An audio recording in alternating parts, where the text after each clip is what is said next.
Recently, I played this indie horror game called Descending. It's a short game, it takes less than an hour to complete, but it's been stuck in my mind ever since I played it. Mostly because of its ending, so yeah, I'm gonna talk about it today and hopefully, this game will leave my brain. Descending is a free experimental horror game released this year made by three people, Lev, Big Morpo, and Penchenko. In this game, you play as a drill operator sent deep underground into a small isolated cabin. Every day, you have to meet a quota of drilling distance, and the only form of communication with the outside world is a one-way fax machine, which you receive orders from. So the first day was pretty easy. All I had to do was input the password to turn on the control panel, and I just waited for the drilling to be finished. After that, the bedroom unlocked and I could go to sleep. On the second day, the fax machine informed me about gas storms. If I heard a siren, I would have to close the doors to avoid dying. Just like the first day, I input the password and started drilling, and all was well until the drill ran out of battery. So I got a battery from the battery storage and went downstairs to replace it. I was expecting a gas storm to happen, but nope, nothing happened. And when I got back up, the drilling was done and it was time to sleep. On day 3, a bunch of holes appeared in the walls of the cabin. These were apparently caused by tremors and gas corrosion during the night. I had to seal them to prevent gas from coming in. I'm not gonna lie, I spent a really long time searching for something to seal the breaches with. While searching, I did find some interesting stuff though. In my room, there's a drawer locked behind a code. I couldn't figure it out, but there's supposed to be notes inside, left by a previous drill operator. Hidden throughout the cabin, there are 4 notes from this person. The first reveals his name is Iron, and he mentions hoping to find a deposit, which is interesting because this is the first mention of a reason we are even drilling. The second talks about how the numbers on the drill indicators feel made up. I know I wasn't the first operator here, but somehow, both drills display a depth like they only just started. The third talks about the gas and the inhumanity of the war, and the last note talks about the left drill slowing down more and more each day. These will probably mean something later, but apart from the notes, there's a water dispenser which you can use, and it will gurgle and vibrate as it filters more water. Had to mention that because I thought it was a cool detail. After all that exploring, I still didn't know how to seal the breaches. I was literally stuck for so long that the game had to tell me what to do, which is to stick the papers onto the holes to cover them. But even then, I still couldn't progress. I thought I missed a hole and went looking for it, but turns out I just didn't cover one of the holes properly. Oops. Anyways, from today onwards, I also have to monitor the temperature of the drill and adjust it according to a chart. It's quite manageable, and the day passed without any gas storms. I finished my drilling and went to sleep.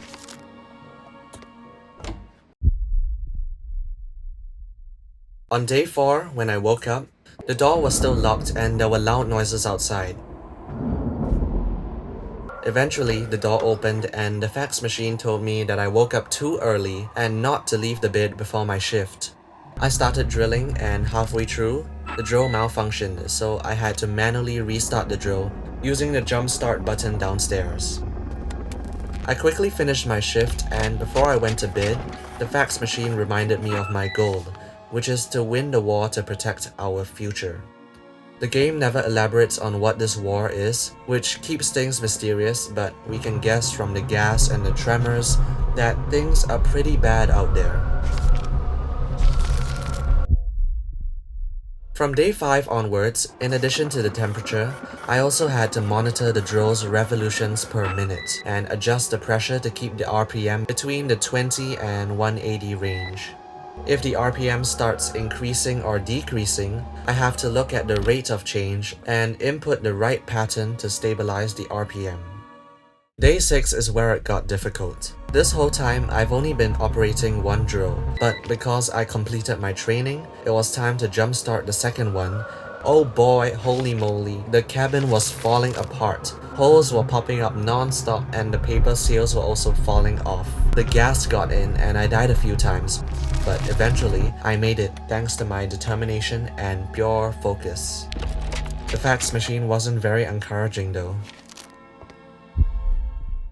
On day 7, the fax machine informed me that the air pressure outside increased and may cause sealed breaches to rupture. Day 7 was tough. It really tickled the brain with all the multitasking. I was lucky though. The gas storm stopped just as the drill battery ran out, so I could replace the batteries without worrying about ruptured breaches. I think that the higher ups knew I was lucky because they faxed me the most demoralizing report yet. I went to bed that night, restless, eager to prove myself the next day. Pause! Can you guess the ending of this game? On day 8, the fax told me that we were running low on time and that my current performance wasn't enough, so they would be giving me a time limit. If I don't meet the quota in time, I would be fired. But no worries because I had done my reflection and I was ready to work harder than ever. I was monitoring the controls as usual, and the drill was running low on power, so I ran downstairs and replaced the battery. A risky move because one of the seals ruptured while I was gone. Luckily, not much gas had leaked in, and I just sealed it. Oh whoops. I was so locked in, and I finished my shift and the fax thought that my work was satisfactory. On day 9, it was work as usual. It's actually really stressful. While I was playing, I was so locked in that I didn't even notice the giant ticking timer on the top. If I had noticed it, I probably would have been even more stressed out. But anyways, all was good. I was on track to finish my shift when suddenly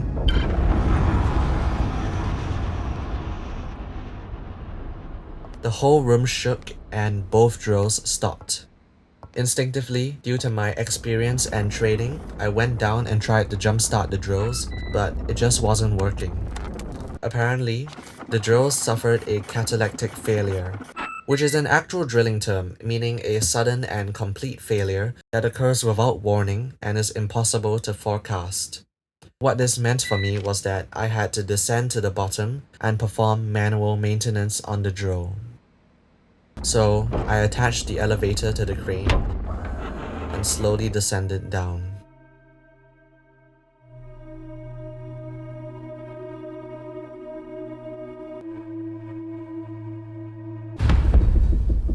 At the bottom, there were no machine parts to repair. Instead, there was a body, a shovel, cans of food, and a note. It read, "My name was Iron Jasko. They tricked me.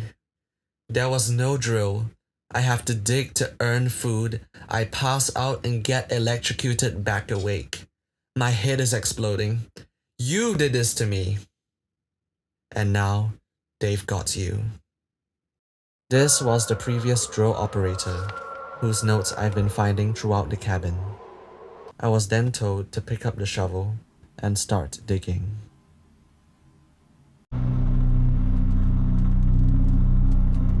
Yo, isn't that crazy, guys? I wasn't expecting that at all. I thought that there would be some analog horror FNAF Poppy Playtime jump scare, but instead we got such a thought-provoking, unsettling ending. It's really something to think about. Apart from the ending, I also thought the game was really well done. It's short, it's simple, and self-contained. The main gameplay loop is engaging. It escalates in difficulty rapidly but never gets too unmanageable. It challenges you enough to the point where you feel smart for completing it.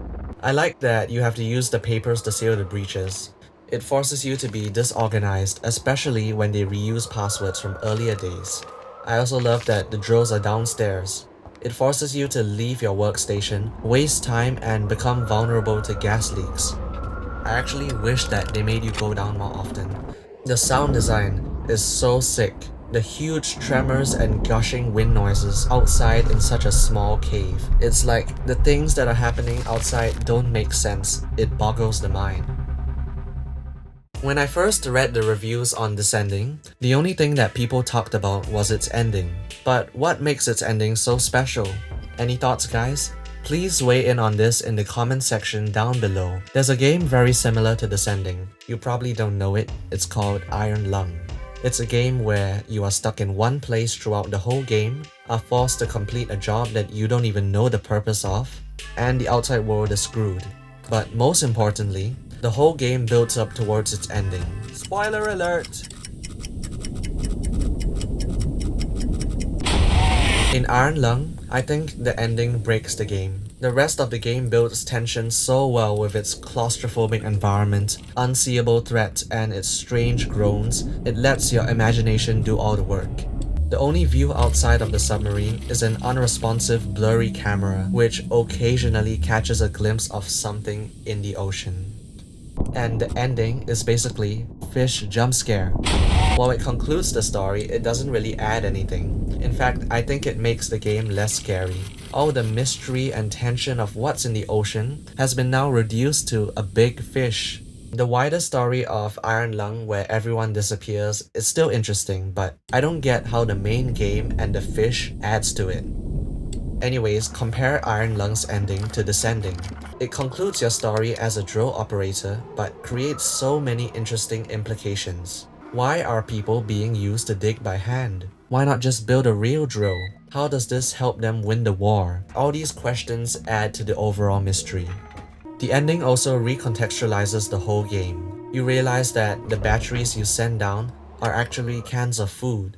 Jump-starting the drills actually shocks the person digging. And when you monitor the temperature and RPM of the drills, you're actually monitoring the temperature of the hole and the heart rate of the person digging. They even hinted at this ending from the very start. The cans of food in your room are identical to the batteries that you send down. Overall, it's just a sick, unresolved ending, one of the best I've seen recently. It's a perfect twist, it's unexpected, it follows the logic of the game, it challenges your whole perspective, and enhances everything that came before it. Good job, guys!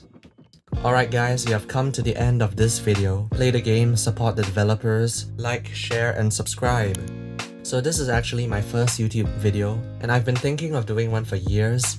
I even got as far as to write and record a whole 40-minute script earlier this year, but I didn't end up making the video.